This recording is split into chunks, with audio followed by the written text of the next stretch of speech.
मालिका परमपिता परमात्मा का जो प्यार है वो अनमोल है, लेकिन भाग्यशाली वो होते हैं जिन्हें ये अनमोल प्यार मिल जाता है। प्यार के आज के दौर में मीनिंग्स बदल गए हैं, मायने बदल गए हैं, क्योंकि लोग सोचते हैं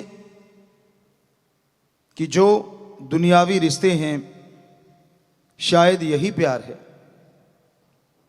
जितने भी दुनियावी रिश्ते हैं उनके लिए भावना है, एक हद तक आप उस रिश्ते से वो भावना निभा सकते हैं।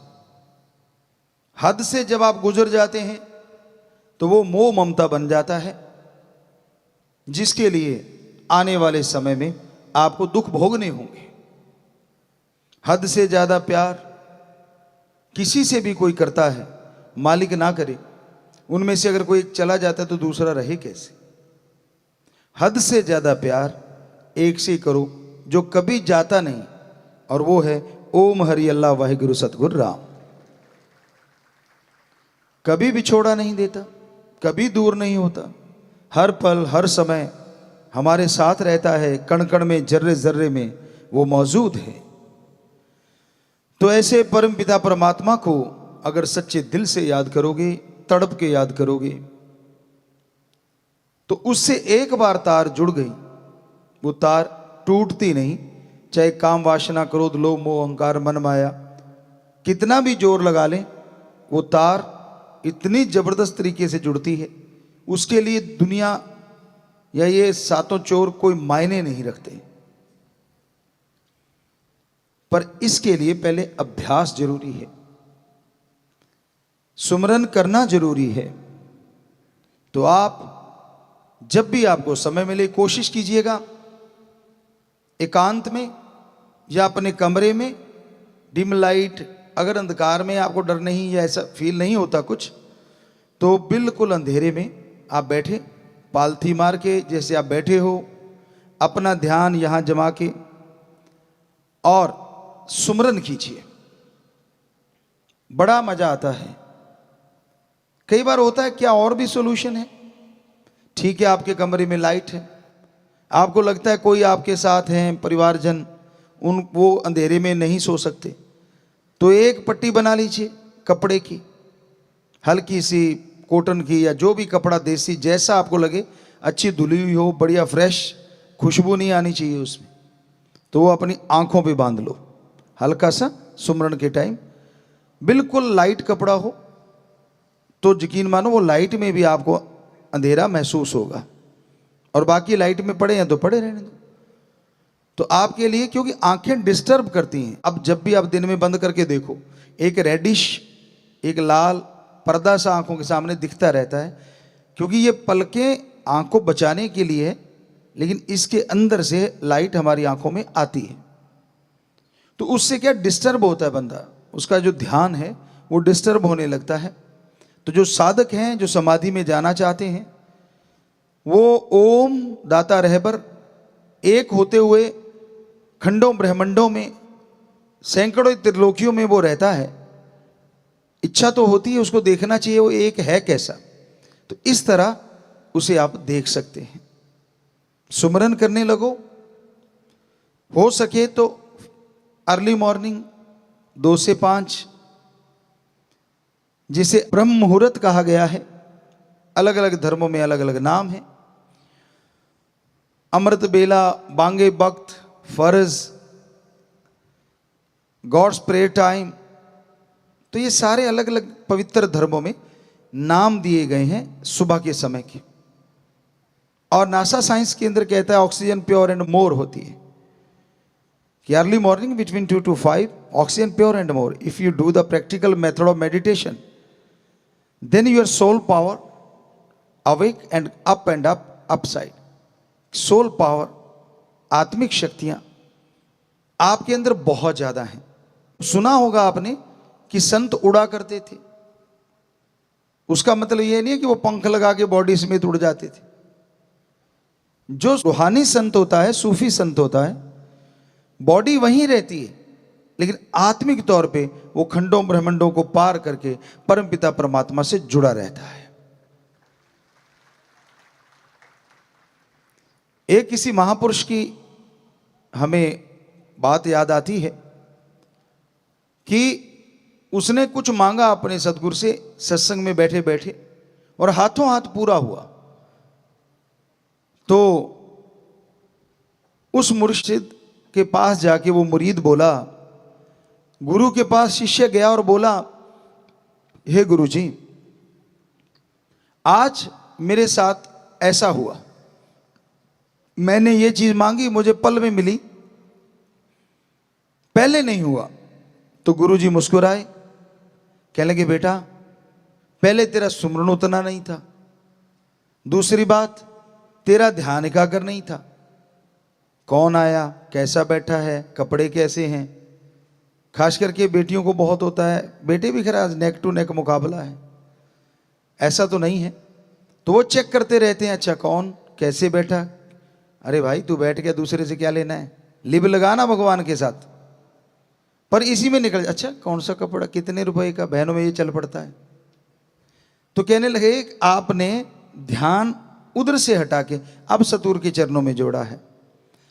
और कहता, गुरुजी फिर आज एकदम से कैसे पूरा हुआ, क्योंकि कहते तू साधक है। गुरु कहने लगे, आज तूने एकाग्र चित्त से सत्संग सुना, देखता रहा, और जब तू मांग रहा था तब हमारा ख्याल और हमारा हाथ अपने ओम हरि अल्लाह राम से जुड़ा हुआ था, इसलिए तूने जो मांगा डायरेक्ट मिल गया। अब सोचो आप, छोटी बात नहीं है ये। सत्संग में आके बैठते हो, अगर आपके अंदर विचारों का तूफान यूं ही चलता रहता है, एकाग्रचित्त होके सुनते नहीं, तो फकीरों का तो ध्यान मालिक से जुड़ा रहता है। आपको बताया कि आपसे बातें कर रहे हैं, व्याख्या कर रहे हैं, लेकिन सिक्स सेंस कह लो या अंतर ध्यान कह लो, वो मालिक से जुड़ा रहता है।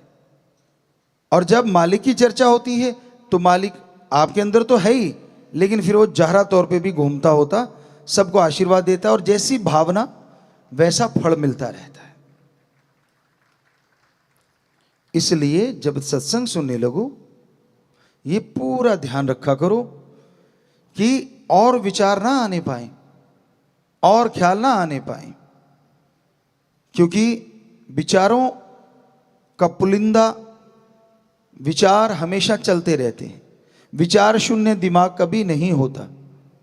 ऐसा कभी नहीं होता कि दिमाग में कोई विचार ना हो, हर पल हर क्षण। पर गुरु से क्या छुपाना। संत अगर कभी भी कह दें कि बोल बेटा क्या है, तो उस समय पता नहीं उनका मूड क्या होता है। अगर तूने बता दिया, हो सकता है वो समुद्रों के समुद्र तुझे पल में मिल जाएं, जो तू कल्पना के घोड़े दौड़ा रहा है या टेंशन लिए जा रहा है। हो सकता है वो हकीकत में हो जाए, वास्तविक रूप में आपके सामने आ जाए। वो तो कोई भाग्यशाली होता है जिसे फकीर ये कहे कि बोल बेटा। अदरवाइज संत सबके भले की चर्चा करते हैं, आपकी भावनाएं उनके द्वारा परमपिता परमात्मा के चरणों में जाती रहती हैं। जैसे आपने देखा है, फूलों को देखा हो कभी, उसमें से इत्र निकालते देखा हो कभी, दाने पीसते हुए किल्ली के साथ रह जाते, वो बच जाते हैं, लेकिन जो आटा बन जाते हैं वो उससे भी ज्यादा काम आते हैं। लेकिन दुनिया में ऐसा नहीं है। दुनिया में जो उस धुरे से मालिक से जुड़ा है वो ही बचता है, आटे का मतलब फिनिश हो जाता है, खत्म हो जाता है। तो ध्यान उस मालिक के जोड़ के रखो। सेवा आप करते हो, किसी पे एहसान नहीं करते, बुरा ना मनाना। उसके बदले में आपकी इच्छाएं होती हैं, बहुत सारी चाहत होती है। शायद मैं ये सेवा करूंगा मुझे ये तरक्की मिलेगी, शायद मैं वो सेवा करूंगा मुझे वो तरक्की मिलेगी। बड़ा मुश्किल है अपने आप को निस्वार्थ कर पाना। पर सच्चा शिष्य, सच्चा मुरीद वही होता है जो निस्वार्थ भावना से अपने सद्गुरु को, अपने गुरु को प्रार्थना करता रहता है, और उसे फिर बिना सोचे ही, बिना मांगे ही वो चीजें मिलती है जो उसने कभी कल्पना नहीं की होती। इसलिए भावना पवित्र करो, अच्छे विचार चलने दो, बुरे विचारों पे कंट्रोल करो। बुरे ख्यालात, बुरे विचार आते हैं तो शाम को या उसी समय सुमन कर लो, 5-4 मिनट, कंट्रोल हो जाएगा। ज्यादा बुरे विचार है, पानी पियो, नारा लगाओ और सुमन करो। 5 मिनट सुमन करने से 100% आपका ध्यान कन्वर्ट हो जाएगा, बुराई की हटके बुराई की तरफ से और अच्छाई की तरफ लग जाएगा। दुनियादारी से हटके परमपिता परमात्मा के चरण कमलों में सज जाएगा आपकी आत्मा रूपी जीव, आपका ध्यान। क्या सेवा के साथ स्वार्थ ना रखना चाहिए? रखो आप, ऐसी कोई दिक्कत नहीं। फिर आप रूहानी चीजों के या रूहानी दर्शनों के लायक नहीं बन पाओगे, क्योंकि जो सुमरण किया उसका मूल्य तो आपने ले लिया मालिक से। मुझे गाड़ी दे, मुझे स्कूटर दे, मुझे मोटरसाइकिल दे, मुझे कार दे, मुझे नौकरी दे। मांगना गलत नहीं है, बेरोजगार हो, घर में दुखी हो, पैसे बिना कुछ आता भी नहीं, ये भी सही है। चलो नौकरी मिल गई, क्या उसके बाद सुमन कर लोगे? फिर भी नहीं करोगे। फिर शुरू हो जाता है अब तरक्की हो जाए, तरक्की के साथ साथ ये साथ वाला बढ़ रहा है, ये नीचे गिर जाए, ये प्रोग्राम शुरू हो जाता है। वो दिन याद करो जब आप तड़पते थे, एक बार नौकरी लग जाए फिर तो राम का नाम लूंगा। क्या वायदे पे रहे पक्के? मां की गर्भ से वायदे तोड़ने शुरू हुए हो और लगातार तोड़ते ही जा रहे हो। तो भाई कोई तो वायदा निभाया करो, दृढ़ यकीन रखा करो अपने गुरु पे, अपने सतगुरु मौला पे। बुरा नहीं कर सकता वो किसी का, पर नाटकबाज ना बनो। ढोंगी ढकोसले ये सही नहीं होते। साफ दिल रूह आत्मा ही मालिक के नूरी स्वरूप के दर्शन करती है। और यकीन मानो फकीर में भी मालिक के दर्शन होने लगते। कैसे? सभी धर्मों में ये बात लिखी है कि वो परम पिता परमात्मा कण कण में, जर्रे जर्रे में मौजूद है। आप उसको अपने अंदर से महसूस तब कर पाओगे जब ध्यान एकाग्र करके अच्छी तरह से यहां पे पहुंच के सुमरण करोगे। फिर ध्यान जमेगा, फिर आपकी आत्मा कंसंट्रेट होगी, फोकस यहां आएगा। उसमें खिंचाव भी पड़ सकता है, हल्का हल्का मीठा दर्द जैसा एहसास भी हो सकता है, और किसी को कुछ भी नहीं होता। दोनों तीनों बातें हैं। और उसके बाद सफर शुरू होता है आत्मा का परमात्मा तक। ये योगा में अलग चक्कर होते हैं, यहां से लेके यहां तक 7 चक्कर बोले जाते हैं, लेकिन ये 10वां द्वार या इस तक आने के लिए रूहानी सूफियत में योगा करने की जरूरत नहीं, लेकिन ध्यान में बैठ के मेडिटेशन, गुरु मंत्र नाम शब्द का जाप करना जरूरी होता है। तो उसके बाद आत्मा का सफर शुरू होता है। जैसी वो लाइट नजर आई, ध्यान जमना शुरू हुआ और आप छोटा सा एक तारा सा नजर आता है। जाप करते करते करते करते वो वाइड होता चला जाता है, बड़ा होता चला जाता है और फिर प्रकाश में बदल जाता है, जिसका मतलब होता है कि हां अब आपकी आत्मा लगभग लगभग कंसंट्रेट कर चुकी है। और फिर शब्द बंद हो जाते हैं, जीभा या जो ख्यालों में भक्ति कर रहे होते हो आप, आते ही प्रकाश ऑटोमेटिकली बंद हो जाता है। अब आपकी आत्मा अनहद धुन को सुनना शुरू कर देती है। ये शब्द तो फानी है, जो आपको गुरु मंत्र मिलता है, परमात्मा का नाम है, वो लासानी है, कभी खत्म नहीं होता। ये शब्द इस दुनिया तक सीमित है, और इस दुनिया से वो प्रकाश आता है तो आत्मा डिस्कनेक्ट हो जाती है, मरती नहीं, शरीर चल रहा होता है, नब्ज आराम से चल रही है। 72 बार नहीं, बहुत कम बार, काउंट करने की जरूरत नहीं, क्योंकि अगर ये ध्यान में रख के बैठ गए तो आंख खुल जाएगी, उसी टाइम ध्यान टूट जाएगा। ये तो आपको एक बताते हैं, हार्ट आराम से चलता है और दुनिया में कोई ऐसी चीज नहीं जो हार्ट को आराम दिला सके। मेडिटेशन सुमरन ही है। और उसके बाद आपकी आत्मा रूहानी सफर शुरू करती है। अनहद बाणी या वो धुन या वो बांगे इलाही या गॉड्स वॉइस एंड लाइट, वो शुरू हो जाती अंदर, और उस आवाज के साथ साथ आत्मा खिंचती चली जाती है। यानी अब है उड़ान, ये है उड़ना। एक भक्त हुए राजस्थान साइड के, पहले वो राजा थे, फिर महापुरुष बन गए, संत बन गए, संत भगत पीपाजी। उनकी ये वाणी है, जो ब्रह्मंडे सो पिंडे जो खोजे सो पावे, कि जो ब्रह्मांड में है वो शरीर में है, जो खोजेगा वो ही पाएगा। तो ये सारे आसमान, एक आसमान नहीं, एक को पार करोगे पता नहीं ये सूरज चांद को पार करोगे कितने चंद्रमा मिलेंगे, आपकी रूह बड़ी हर्षाती चली जाती है। फिर परम पिता परमात्मा की तरफ बढ़ती है, तो लास्ट में ऐसे हो जाते हैं, एक को ऐसे लाके एक सुई जितनी नोक, उससे निकलती आत्मा फर करके, और ये इस आसमान को, इस त्रिलोकी को पार कर जाती है।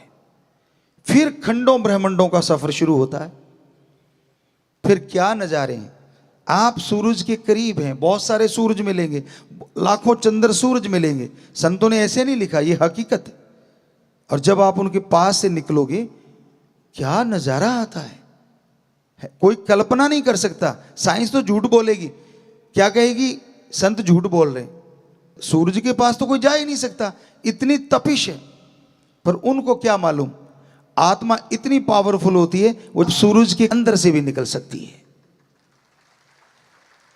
ये कैसे पॉसिबल है? क्योंकि आत्मा कौन सा ड्रिल मशीन है जो सूरज से छेद करके निकल जाए। आपने फिल्मों में देखा होगा, भूत होता है जो वो कांच के आर पार निकल जाता है, दीवार उसको कोई मायने नहीं रखती। हालांकि लोगों ने डुप्लीकेट ड्रामे बनाए हैं, वो सारे भूत तो होता ही नहीं धरती पे, लेकिन आपको समझाने के लिए उदाहरण अच्छा है। आपने वो देखा होगा, एक भूत है, बंदे अंदर बैठे, कब आ गया वो दीवार से पार निकलता, आदमी नहीं निकल पाता। तो ऐसे ही आत्मा होती है, जो प्रभु का नाम जपते तो उसमें इतनी ताकत आ जाती है कि वो कई सूरजों से बढ़ के उसमें प्रकाशमय हो जाता है। तो ये छोटे मोटे सूरज उसके लिए क्या मायने रखते हैं, उनके अंदर से निकलती है, पास से जा सकती है, इतनी पावरफुल हो जाती है। और उसको तपिश तो क्या, हर चीज में ठंडक एहसास होता है। और यूं करते करते लाखों चंद्र नक्षत्र ग्रह के पास से गुजरती हुई आत्मा फिर सारी त्रिलोकियों को त्याग के, सारे ब्रह्मांड को त्याग के, तब भी सुई जितनी नोक उसमें से आत्मा निकलती है। और अब शुरू होता है परम पिता परमात्मा का वो रूहानी इलाका, जिसमें नीचे इससे पहले बहुत सारे काल ने भरमाने के लिए चीजें बना रखी, सोने जैसा पानी है, और बहुत बड़े बड़े आम, मान लीजिए जो आपने कल्पना नहीं की, इतने खूबसूरत हीरे लाल जवाहरत के पेड़ भरे हुए हैं, चारों तरफ चमक होती है, चमक दमक, जिसको आप देख पाते खुली आंखों से, नज़ारा बंद जाता है, बड़ी खुशियां मिलती हैं, और आत्मा बढ़ती चली जाती है, बढ़ती चली जाती है। और इन चीज़ों को जो पूर्ण गुरु से नहीं चिताए हुए, वो यहीं अटके हूरें, जो कही जाती है ना, हूर का मतलब बेहद खूबसूरत परीपरा, यानी अपनी भाषा में बोलें तो आपने कभी ना देखी हो ऐसी खूबसूरती औरत और मर्द के रूप में वहां आपको नजर आएगी। जो पूर्ण गुरु के चिताए नहीं होते, वो आत्मा फिसल जाती है और वहीं अटक के रह जाती है।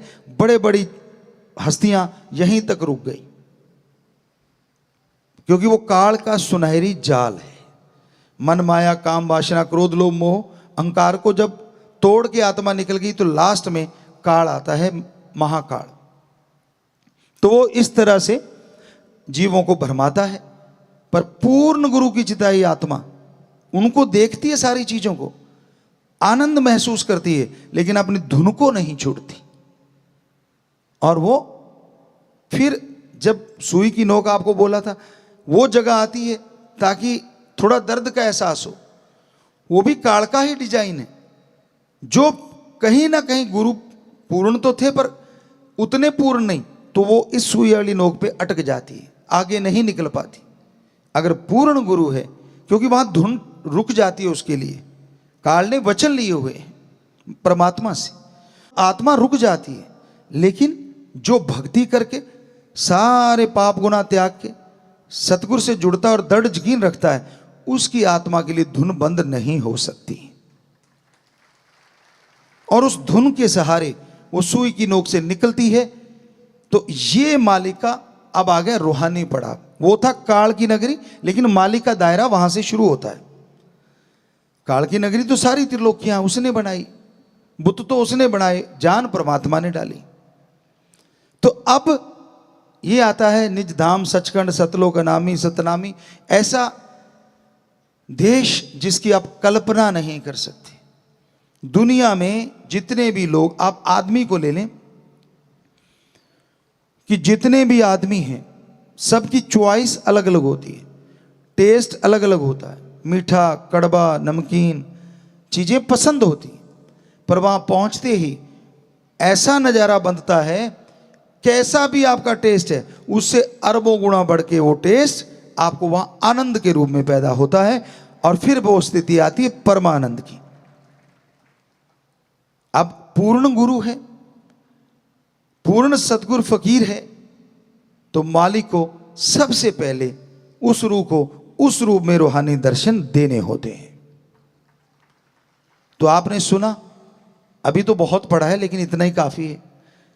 अगर कर पाओ तो यहां चढ़ाई करने के लिए इतना कुछ करना है, और दूसरी तरफ बचनों के पक्के, दृढ़ यकीन, एकाग्र चित्त, मीठा बोलना, स्वभाव के अंदर नरमी, ये चीजें लेके आगे दीनता नम्रता, ना गाली गलोच, हाथ जोड़ के बात करो। हम तो सबके करते, हम तो नौकरों के नौकर है ना। कोई जिम्मेवारी मिल गई या कुछ पदवी मिल गई या डिग्रियां मिल गई या कोई ओहदा मिल गया, तो उसको लगता है नहीं मैं कुछ और बन गया। एक कहावत है, हम कुछ और बन गए जी, हम वो नहीं रहे। पंजाबी च कहते असीं हुण होर बन गए जी। सो होर क्या बन गए आप? इंसानियत तो मरनी नहीं चाहिए ना। तो दीनता नम्रता हो, तीन वचनों का पक्का हो, दृढ़ यकीन रखता हो अपने सदगुरु मौला पे। ये नहीं जब सामने है तो हाँ जी हाँ जी हाँ जी हाँ जी, और थोड़ी पीठ घुमाई तो मन मते, इधर भी जा रहा है उधर भी जा रहा है, ये भी कर रहा है वो भी कर रहा है, पता नहीं क्या क्या। वो तो आप जानते हैं आप क्या करते हैं। संत झूठ नहीं बोलते, गला कटवा सकते हैं, झूठ नहीं बोल सकते। तो सच यही है कि ये सारी चीजें त्याग के जब आप अपने सदगुरु पे 100% दृढ़ यकीन कर लेते हैं कि वो अनजाने में भी कोई वचन कर दे तो उसमें राज होता है। जब ये स्थिति आ जाती है और फिर सत्संग में आके बैठो, ध्यान जमा के रखो और एक एक बात को कानों में उतारते चले जाओ। वो जो चढ़ाई में इतना समय लगा था, हो सकता है परमपिता परमात्मा आपके गुरु के रूप में आपको रूहानी दर्शन दे दे एक पल में। अब दो ही रास्ते हैं, एक समाधि लगा के सुन समाधि में जाओ, उसके लिए हो सकता है पता नहीं कितना टाइम लगे, और ये बड़ा आसान तो ये भी नहीं है कि तीन वचनों पे दृढ़ यकीन करना है, विश्वास रखना है, तीन वचनों को काटना नहीं है। निगाह से भी कोशिश करो ना कटें, ख्यालों से भी ना कटें। चलो ख्याल कंट्रोल में तब तक नहीं जब तक सुन समाधि में नहीं जाते, उसके लिए बोल दिया 5 मिनट सुमन करो। पर जब सत्संग में आके बैठो, एकाग्र चित्त, ध्यान जमा हो और कान खुले हों, ओपन माइंड ना कि नैरो माइंड। तंग दिली से मत बैठो, खुले दिमाग से बैठो। सुनेंगे ध्यान से, मानेंगे और ध्यान जमा के रखो। पता नहीं कौन सा वो पल आ जाए जब आपके संत पीर फकीर में परमपिता परमात्मा जाहिर नजर आ जाए। कितना आसान तरीका है। हम तो हमेशा आके ये नजारा ही देखा करते थे। ये नहीं आपको कहेंगे हम सुमन नहीं करते, वो तो सतगुरु जन्म से ही उन्होंने जोड़ा हुआ था, वो एक अलग चीज है। 5-6 साल के तो हम वैसे ही जुड़ गए थे, 6 साल के में भी। तो कहने का मतलब सुमन तो करते ही थे, समाधि में जाते ही थे, सब कुछ ये तभी तो एहसास किया, पर जब बेपरवाह जी के सामने आते थे तो ये नहीं होता था, बस एक टक उनको देखना। आपको कहते कभी कभी, हमारा तो बैठते कनेक्शन स्टार्ट हो जाता था और जुड़ा ही रहता था। वो चल रहे हैं, उनके चरण कमल बढ़ रहे हैं आगे को, लेकिन क्या नजारा, क्या रूहानी नजारा। उनके साथ सेवादार कौन है ये याद नहीं रहता था, क्योंकि एक यार का ही प्रकाश आता था, बाकी तो दिखते ही नहीं थे उस प्रकाश में, परछाइयां भी नहीं दिखती थी। हालांकि कितने लोग साथ होते थे, और अब भी देखा होगा आपने, अब तो चलो मानी बात, लेकिन तब भी हम बेपरवाह जी पैदल चलते, आगे पीछे लोग चलते ही थे, नेचुरली है, तो कुछ नहीं दिखता था, सिर्फ यार। ये कैसे पॉसिबल? मान लो सतगुरु यहां जा रहा है, 4 लोग इधर हैं, 2-3 लोग इधर जा रहे हैं, 1-2 आगे हैं, तो वो तो बीच में आ गए, सब कुछ सफाया हो जाता है। जब रूहानी नजारा बनता है ना, कुछ नहीं दिखता, वो रूहानी पावर ही नजर आती है। और आपको तो कई चीजें दिखती हैं, इससे यारी डाल लूं तो काम बन जाएगा, वो थोड़ा सा और नजदीक है उससे यारी डाल लो तो काम बन जाएगा।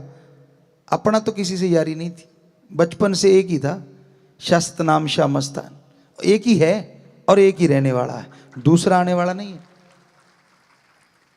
तो हमने कभी ध्यान ही नहीं दिया साथ कौन जा रहा है, कौन कैसा है, कौन इंचार्ज साहब हैं, कौन ये है वो है, ऐसा कुछ नहीं। हालांकि उन्होंने कोशिश की, आपको कई बार बताया कि भाई जैसे ही पता चला कि बड़े घर से हैं, और उस समय गाड़ी नहीं होती थी, 85-86 में बहुत कम गाड़ियां आया करती थी सेवादारों की, तो पता चल गया कि बड़े घर से हैं, तो फिर लोगों ने भी कोशिश करनी शुरू कर दी, आगे बैठो जी, आप पल्ली बिछाते हैं जी। हमने कहा अच्छा अच्छा आप बैठो बैठो, हम अभी आए।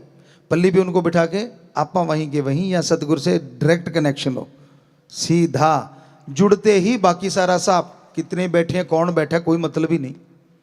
बीच में आके वो सज्जन कभी कभी डिस्टर्ब कर देते थे। आपको कहा था आओ जी, हमने कहा जी यहीं से नज़ारा बन रहा है, आप जाओ जी, तो वो फिर चले जाते। कभी कहते यहाँ बैठ के चाय दूध पिएंगे, फलां करेंगे। आपको सुनाया था हमने, फिर से दोहराना चाहेंगे, अपनी मान बढ़ाई नहीं, सतगुरु का शिष्य कैसा होना चाहिए ये बताना चाह रहे हैं। जो सच्चा मुरीद होता है वो कैसा होता है, क्योंकि बेपरवाह जी ने फरमाया था आपा गुरु भी हैं, और आपा गुरु शिष्य का रिश्ता क्या होता है ये भी साबित कर दिया सिर्फ 15 महीनों में। तो आपको बताया, हम आश्रम में जाते, शाह मस्ताना जी धाम में सेवा करते तो लंगर खा लेते, सेवा ना करते तो बाहर कंटीनें होती थी, रामा मानसा कंटीन या ऐसे नामों से मशहूर थी, बड़ी नाम सा लिया करते थे सेवादार। वैसे तो हम तो यही सोचते बेपरवाह जी की सारी चीज़ें हैं, तो वहाँ जाके वो सोडे में एक दूध बनाया में होता था, मिल्क शेक वगैरह, बड़ा स्वाद होता था, वो 1-2 पी लिए, ठंडा होता था तो गर्मी में आए तो वो पी लिए, अदरवाइज वहाँ से कुछ ब्रेड पकौड़ा बना करते थे, ऐसी कुछ चीज़ें होती थी, वो खाई अपनी रोटी की छुट्टी, और बस शौकीन ही दूध के थे, और दूध प्योर मिलता था, बढ़िया था। बेपरवाह जी का तो पानी भी दूध से अमृत बन जाता है, पीने की भावना होनी चाहिए।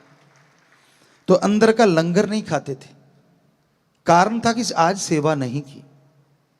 आप जरा सोचिए, आप कह रहे हैं हमने कुर्बानी दी है, आप क्या क्या खाते हैं और उसके बदले में आश्रम को क्या क्या लौटाते हैं? कभी सोचा है? कभी ये इस बारे में विचार किया है? गुरु कमी नहीं छोड़ता, वो तो दातें भी बख्शेगा, खान पान की कमी नहीं बख्शेगा, लेकिन खा पी के सोते रहे तो ये मामला यहां तक आ जाएगा, और फिर रोग बीमारियां लगेंगी। अच्छा है सेवा करो फिर खाओ, या खा के सेवा कर लो, कोई फर्क नहीं पड़ता, पर अगर आप जितना खा रहे हो उतनी सेवा में लुटा नहीं पा रहे, तो जरा कल्पना तो करके देखो आप कर क्या रहे हो। अपनी बंदगी खत्म कर रहे हो, भक्ति कट रही है। और छोड़ो, हमारे बापूजी, एक छोटी सी बात उनकी ख्याल में आई, हमने 9 साल की उम्र में सारा काम धंधा संभाल लिया था, तो उस समय हमने कहा था कि आपने खेत में काम नहीं करना, और 4 नौकर, जिन्हें लोग आप नौकर कहते हो, हम साथी कहते थे, क्योंकि उनका नाम लेके बुलाना, और उनको कहते थे कि लोग निम्न वर्ग से कह लीजिए या किसी वर्ग से कह लीजिए हमारे साथ होते थे, तो लोग उनको टीच करते थे, गलत बोलते थे, और हम उनको कहते थे आप हमें मामा कहो। गलत रिश्ता नहीं, मामा, मां का भाई। मां का देवर जेठ बनते हैं लोग सारे, मां का भाई कोई नहीं बनता। हम बनते थे कि मामा बोलो, तो वो मामा ही कहते थे। तो उनको हमने बोला कि 9 साल की उम्र में, उनकी 15-16 थी, एक तो आज भी है वो ज्यों का त्यों वहां सेवा कर रहा है। तो उसको हम उन सभी को कहते कि अगर बापूजी इधर आ जाए ना, काम नहीं करने देना। कहते हम कैसे रोकेंगे, बड़े हैं वो तो। हमने कहा यार आपा करना है काम, उनको अब वो देखें बताएं, वो बता दिया करो, आपा वैसा कर लेंगे, लेकिन काम नहीं करने देना। अब हमारे बापूजी तो काम बहुत ज्यादा करते थे, फादर साहब। अब उनको एकदम काम छूट गया तो थोड़ा अजीब लगता है। तो हम स्कूल जाते, अब स्कूल की तो पता है कि छुट्टी, रिसेस टाइम, ये वो सारा उनको पता था कि इतने बजे तक फ्री होंगे। तो वो खाना खुना लेके जाते और वहाँ जैसे डौल बांध रहे होते, बट्टा पाਉਂਦੇ, पंजाबी च कहते बट्टा पाਉਣੀਆਂ, जिंदरी नाल। वो एक होता है, एक दबाता और 2 लोग खींचते हैं, तो वो डौल बनती चली जाती है। तो लग जाते जाके, अच्छा क्यारे बनाने, आ जाओ, कस्सी चलानी, आ जाओ। वो लगे होते और एक आदमी को टीले के ऊपर खड़ा कर देते। कहते अगर वो आ रहा हो ना, हमें कहते बता देना। और जब भी हम पहुंचते, झट से जाके छाया के नीचे आराम से बैठे होते। हमने कहा अच्छा आप आराम कर रहे हो, 4 पे डाली होती। हाँ कहते हाँ हाँ सारे बच्चे बढ़िया काम कर। हमने आपने तो ना ना, मैंने हाथ धोए होते, सारा ऐसे जूते जाते झाड़ के साफ करके बैठे होते। हमने कहा हाँ आपने कुछ नहीं किया। कहते ना, हमने ठीक है, हम कुछ नहीं करते। जाते यहाँ डौलबंदी होती थी। हमने कहा ये सीधे वाला पैर लीलू, एक लड़के का नाम था, या और बच्चे थे, उन सबको ये तेरा पैर तो हो नहीं सकता, इसका मतलब। कहते नहीं नहीं मेरा ही पैर है। बेचारे नो, वो बच्चे कहते, कई चुप हो जाते। तो हम तो जानते थे कि फादर साहब के पैर का निशान है, कि वो बिल्कुल सीधा चलते थे, थोड़ा सा हल्का सा नहीं तो सीधा ही थे। तो हम उनके पास जाके बैठ जाते। हमने कहा अच्छा जी आपने कुछ ही नहीं किया। कहते तू सारा देखा है, आप छुपाऊं क्या। तो हम हंस पड़ते। तो हमने कहा फिर अब ऐसे चलो शुक्र है आप बैठे थे, दिल में सोचा, लगे रहते तो कौन सा हम हटा लेते, अंदर से सोचते। तो हमने कहा फिर, कहते बेटा असली बात ये है, मैं जितनी रोटी खाता हूं ना, उतनी अगर यहां मेहनत नहीं करूंगा तो वो रोटी मेरे हजम नहीं होती। मुझे लगता है मैंने कोई कमाई नहीं की, ये तो इन बच्चों ने मेहनत की थी, उनकी बनाई फसल मेरे घर आ गई, मैं एक नाम मेरे जमीन है, इस वजह से खा रहा हूं। ये कौन सा तरीका है, उतना तो करूं जितनी रोटी खा सकूं। तो हमने कहा जितनी रोटियां खाते हो, हमने कैलकुलेट कर दिया, इतनी खाते हो और इतना कर लिया करो, रोज के 15 मिनट या 10 मिनट। हमने भी कौन सा कम थे, हम भी तो कैलकुलेट में बहुत ज़्यादा वो हैं। तो हमने कहा ठीक है। कहते यार तूने तो बिल्कुल ही चारों तरफ से बंद कर दिया। हमने कहा आप रोटी लेके आते हो तो। कहते ये सारा 2 किलोमीटर बनता है, 2.5 किलोमीटर। कहते हम तो बस अड्डे पे भी जाते थे तो उस पर जाते थे जो 9 किलोमीटर दूर है, और सिर्फ 50 मिनट में चले जाते थे 8-9 किलोमीटर। कहते तब मजा सा आता था कि हाँ कुछ किया है। या कहते तब होता था जब 30 किलोमीटर से 50 किलो का गट्टा सिर पे रख के और ऊंटनी पे पूरा लाद के और आगे से मार पकड़ के लेके आते थे, और बातें करते करते 30-35 किलोमीटर निकल जाती थी। कहते तब तो मजा आता था। हमने कहा जी वो बड़ा मजा आपने बहुत ले लिया, अब 15-20 मिनट काम कर लिया करो। सो कहने का मतलब कि वो क्या कहते, जितना मैं खाता हूं उतना मुझे खेत में काम करना चाहिए, ताकि मुझे लगे कि मैंने जो फसल मेरे घर में आई है, मैंने भी उसमें अपनी मेहनत हक हलाल की कमाई करी है। वो तो अपने एक खाने के लिए बात। आप जरा सोचिए, कभी दिमाग लगाया करो, ये दोनों जहां के मालिक का लंगर भोजन है। शास्त्र नाम शाह मस्तान जी दाता, क्योंकि उससे जुड़े हैं तो नेचुरली दोनों जहान खाओगे। ये आम नहीं है कुछ। हालांकि हम चेक करते हैं, रोजाना लंगर भोजन खाते हैं, ऐसा नहीं जो लंगर आप खाते हो वो भी हम खाते हैं। ये नहीं कि दूसरा नहीं खाते, थोड़ा सा हमारी खुराक बहुत कम, आप सुनोगे तो मानोगे नहीं। हम आटा जो है वो सिर्फ और सिर्फ 11 या 14 ग्राम लेते हैं, यानी एक पूरे दिन में, क्योंकि ज्यादा आटा नहीं लेते। तो हरी सब्जियां बहुत लेते हैं, दाल ले लेते हो थोड़ी लिमिट में। सो बच्चों ये जरूर ध्यान दिया करो, आप सेवादार हो ज्यादा आज, इसलिए आपको हम नहीं कहते कि लंगर ना खाओ, सेवा नहीं करते, जरूर खाओ। दूर दराज से चल के आए हो, रो काटता है, पर काश आप चलते चलते हो सकता है कागज उड़ रहा हो, कोई पॉलीथीन पड़ा हो, वो भी उठा के अगर कचरे के डिब्बे में डाल दिया ना, खाने जितनी तो सेवा बनी गई। ये लंगर आम लंगर नहीं है। साईं जी ने 1948 से लेके अब तक इसके लिए वचन किए कि खाएगा, टेंशन, बीमारियां, परेशानियां पता नहीं कितनी दूर हो जाएंगी, और अब राम से, सतगुरु से आशिकी भी बढ़ जाएगी।